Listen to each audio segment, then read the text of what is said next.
But also go well beyond the sport. Though Arley of the Lake's Xavier Roberson is from Houston, it took him a ways to get here. Not geographically, obviously, but in just about every other way possible.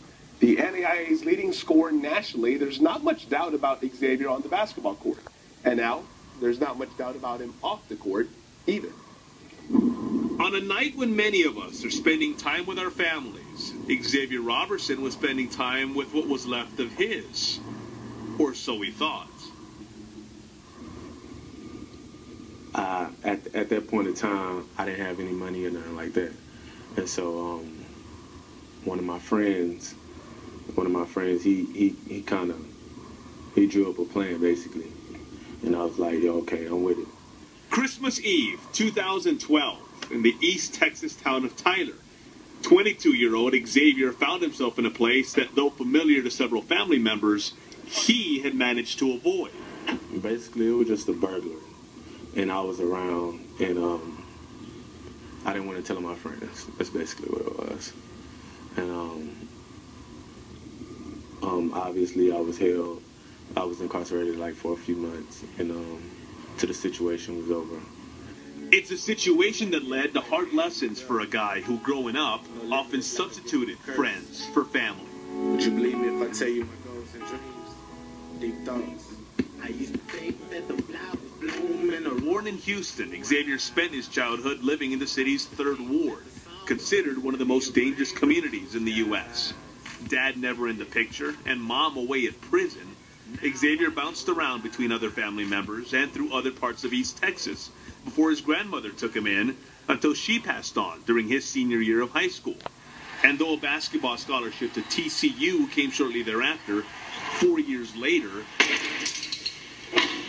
Xavier got caught in a spot he had worked 22 years to avoid.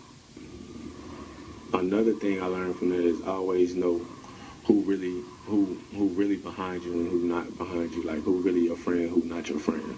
That situation helped me spiritually too, so it kind of got me back on track, like where I need to be, going through a critical situation like that. And I had a chance to sit down and just think about a lot of things and think about what's most important in my life. And I put it behind me, and I'm here.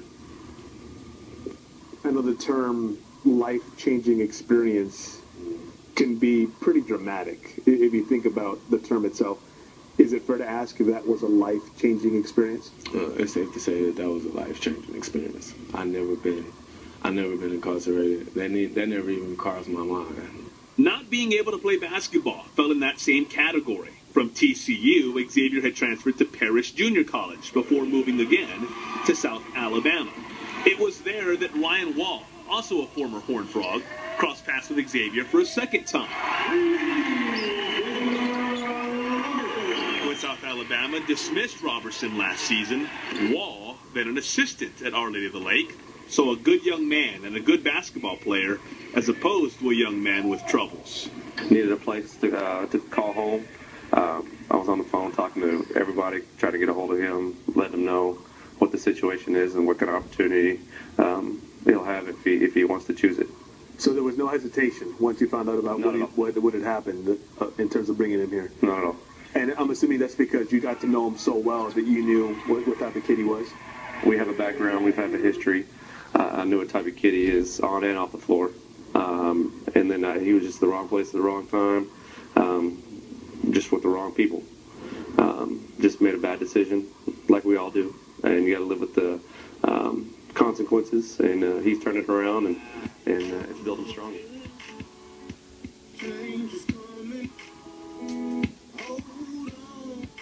Wall and the Saints had to beat out other schools that had shown interest in Xavier.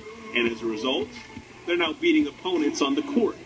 Because on top of a winning record, at 26 points per game, X, as Xavier's teammates call him, leads the NAIA in scoring. Is he everything you thought he would be? Yes, everything. I know how tough he is. I know how hard he plays. I know he's very competitive. Leading the country in scoring, I wasn't thinking about that. But I knew he could. He was just a scorer. I knew he could put the ball in the hole.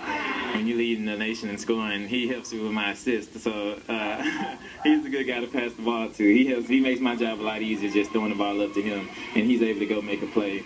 Off the court, Xavier has even more to be proud of. After being the first member of his family to graduate from high school, he's already earned an associate degree. And he's in line to graduate from Arlington Lake in December. He's a member of the Fellowship of Christian Athletes, but has also found another way to express himself. Music goes kind of like hand in hand with basketball. I know somebody who never gave up. The music you've heard throughout this piece is by Xavier. In fact, he's put out several CDs and then a number of videos. You ever listen to any of the stuff that he's Some of it. Yeah. Some of it I have to turn off, but once he gets in his mode, he's a different guy in the studio. Could that be one of the things that you end up doing? I mean, it could be, possibly. Yeah. It's a future that, while uncertain, seems bright, going forward with an attitude shaped by hardship and lessons learned. When I look at X, I just think of how good God is. God gave him another opportunity to play basketball. God just tested him like he tested everyone, and so X went through the test, and I believe, obviously, he's made it out. His mental toughness is unbelievable. A lot of people think they're tough, but when situations come down, you can find out kind of what the true character comes out when really adversity comes. One word to describe my life. Yeah, I would say relentless. Because whatever I go through, it don't matter what I go through, I'm gonna never stop. Like, if I have a dream or a goal or a vision, like, I'm gonna get that one way or other. I feel like. So I think everybody should feel that way about what they want to do in life. We mentioned Xavier's mom spent a lot of his youth in prison. She has since been released. Xavier, who kept a good relationship with her throughout, continues to do